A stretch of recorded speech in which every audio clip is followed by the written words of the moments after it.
Welcome to another episode of Women Need to Do Better. I am your host, Shelley Kirschman, online instigator, pattern disruptor, and thought provoker. And in this podcast, we're going to get honest about beliefs and habits that keep us high achieving women, myself included, on that strive to do it all and keep giving of ourselves and keep putting ourselves last. In this podcast, we're going to speak candidly about the stories and the patterns that keep us stuck in overdrive and dig into what it's really costing us and how we can begin to shift. My goal is to bring greater awareness to the patterns so that you and all of us can expand into a life with more ease, flow, less stress, and more fulfillment.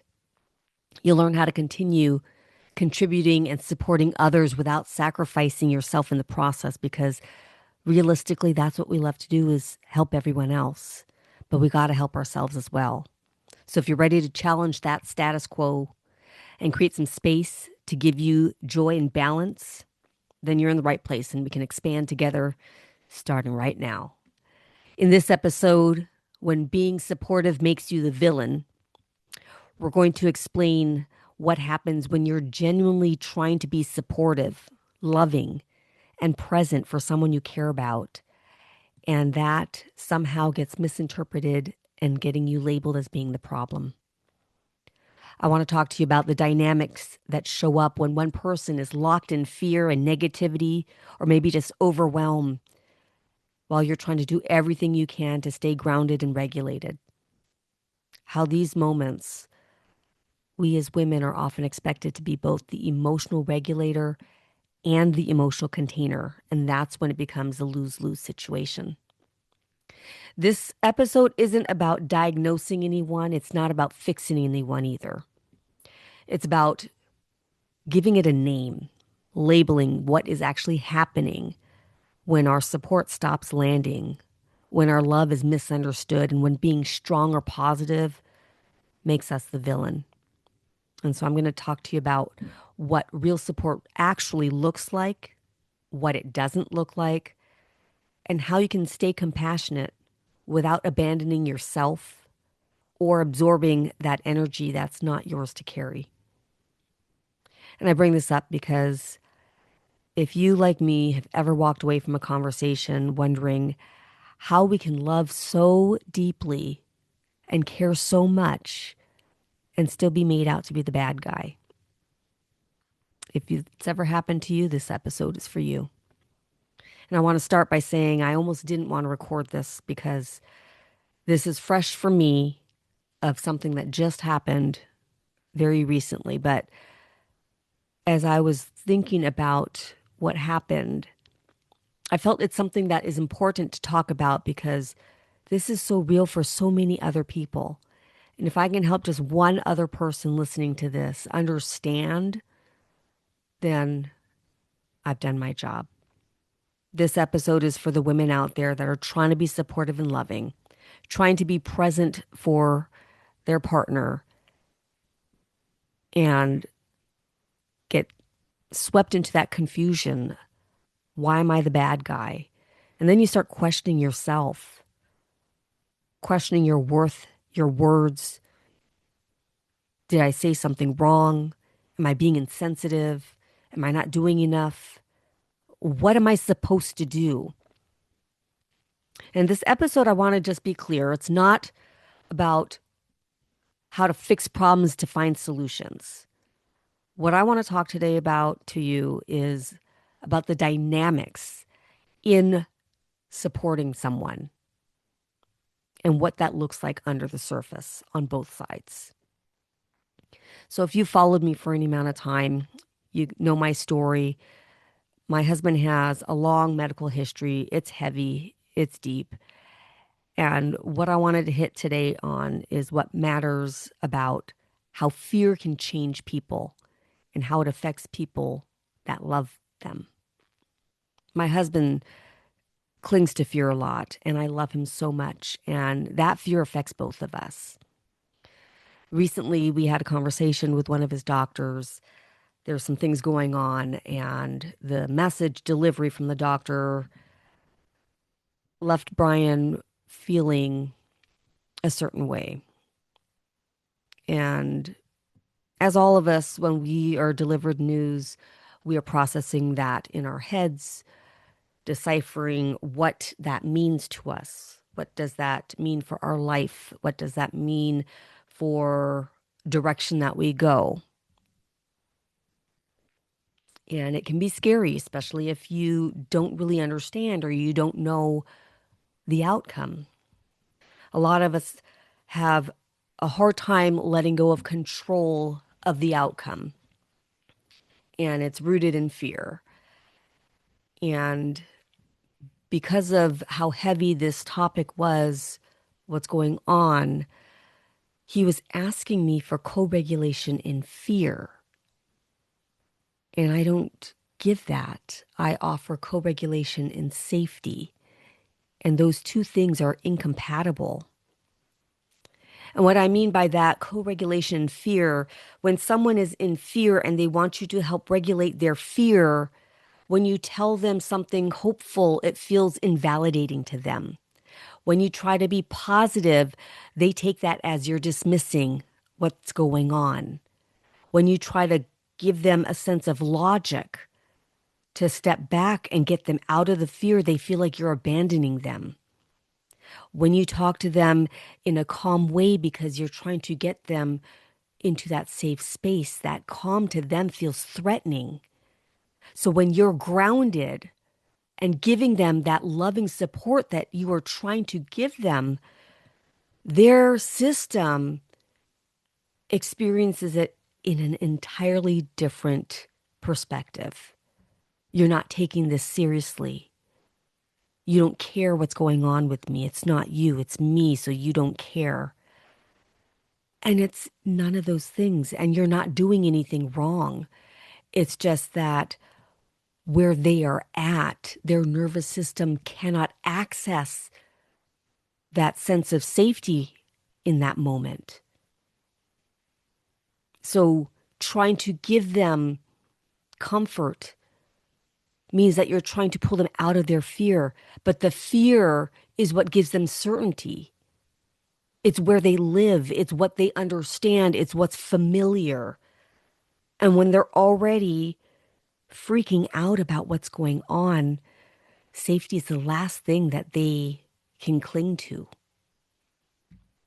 So there's the dynamic, the difference in where you're coming from versus where they're receiving it at.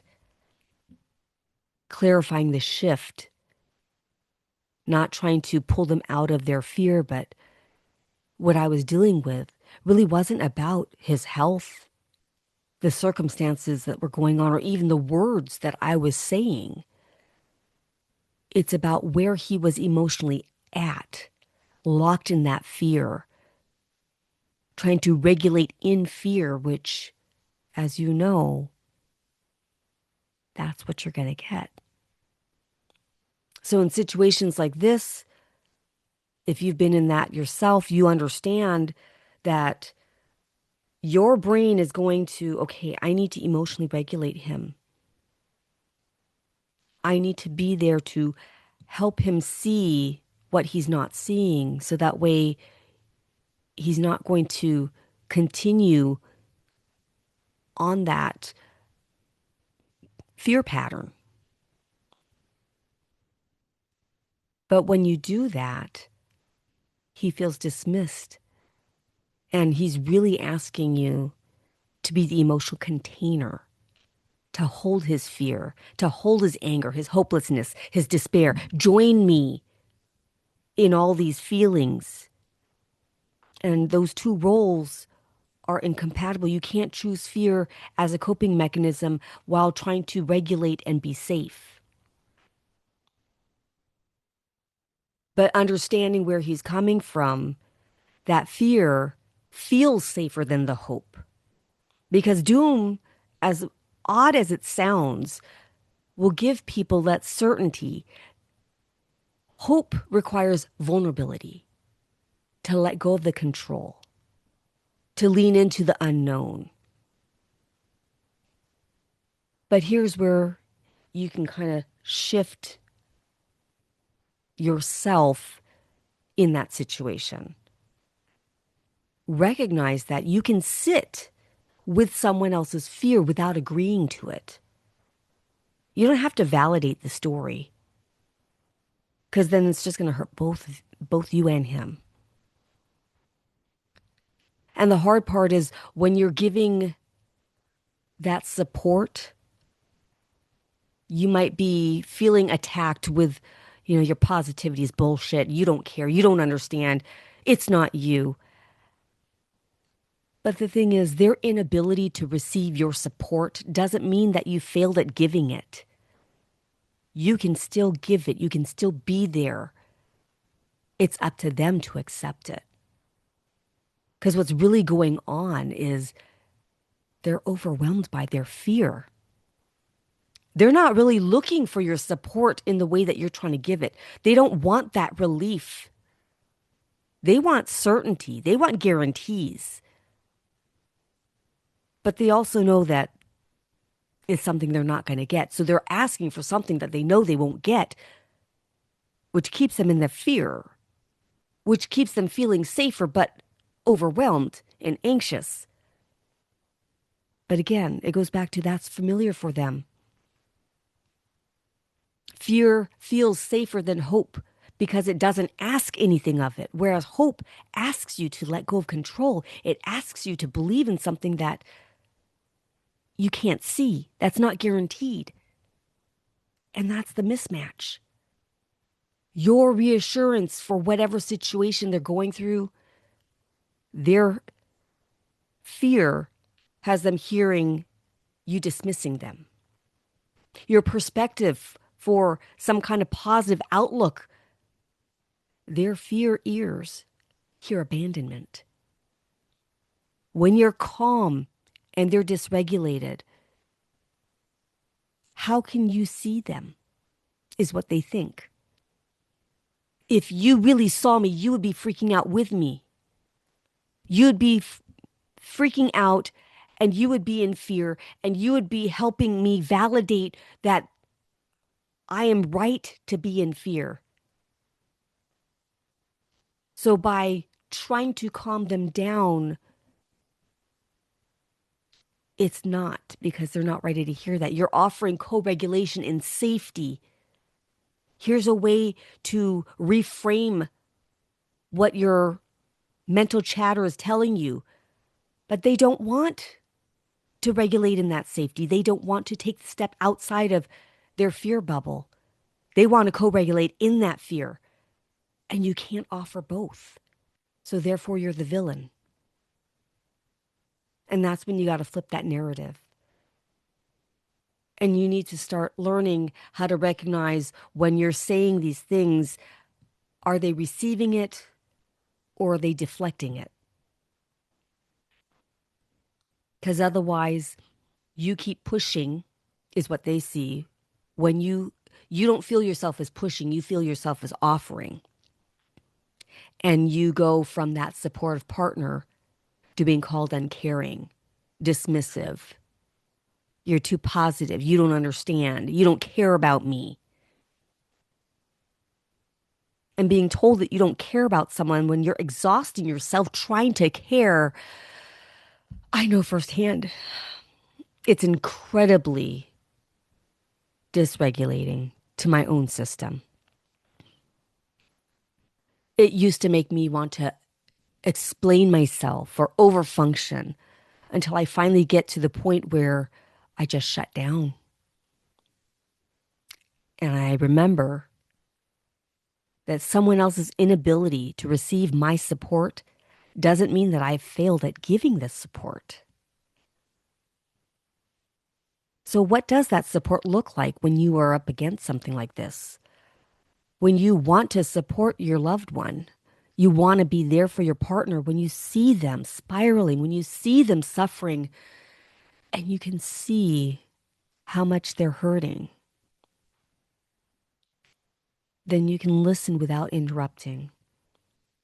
Let them get it out. Don't try to convince them that they can get out of the pain or that they don't need to see it with fear-stricken eyes. Or sometimes that support looks like just sitting with them in that awkward silence. Sit in that discomfort that they're feeling and let them feel it, and just allowing the silence to take over.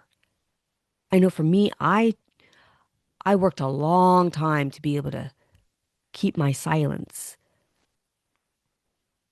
And in that silence, I had to do a lot of internal self-talk and meditation and breathing. That is how I regulate my own system.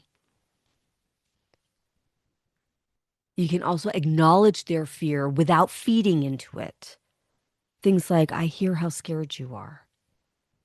You're not telling them that they need to be scared, but you're acknowledging, you're validating that, yeah, I do see how scared you are. That is something that's, you know, that is something hard to go through. But just remain emotionally present without losing yourself. Let them own their feelings. Let them process that. Because support doesn't look like absorbing those feelings. You don't prove your love by suffering with them or trying to argue them out of their fear. And I can tell you, carrying the emotional weight of them and yours, trying to regulate two nervous systems at one time, that is not support. You can absolutely love deeply and truly without joining in on their fear.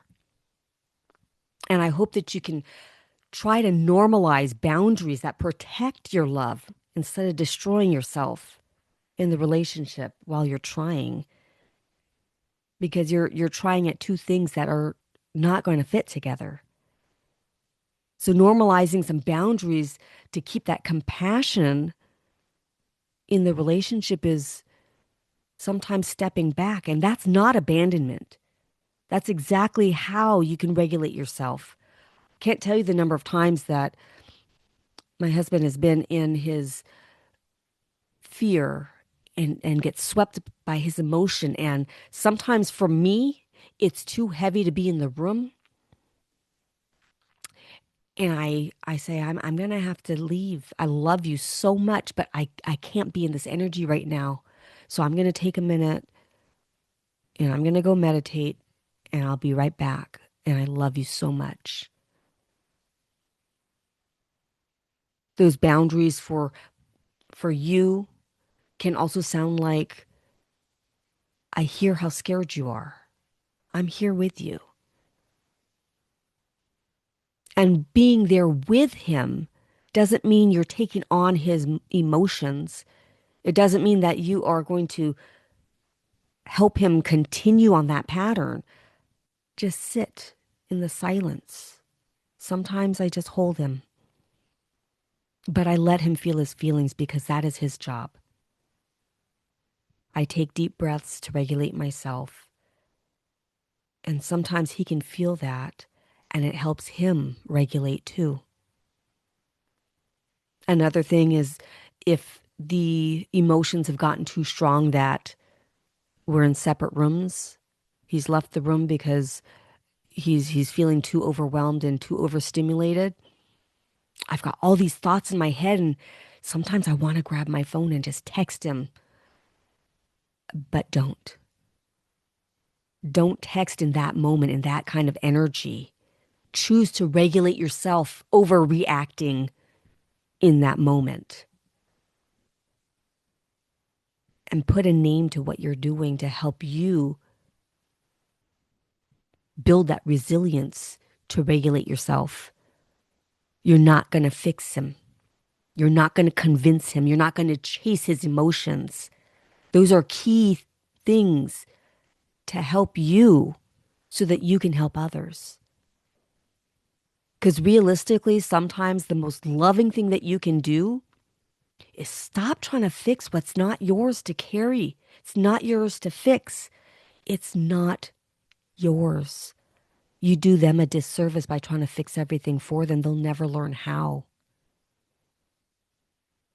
And that doesn't make you heartless. It doesn't make you a failure. It doesn't make you someone that's abandoning your partner. It's because you need to give yourself permission to not be responsible for changing someone else's emotional state. I'm going to say that again because that one is so important. Give yourself permission to not be responsible for trying to change someone else's emotional state. You are absolutely allowed to protect your own nervous system, even, I don't want to say against, but even in the presence of your partner. That is being a loving partner. That is doing what's needed for both of you, because if both of your nervous systems are irregulated, who does that benefit?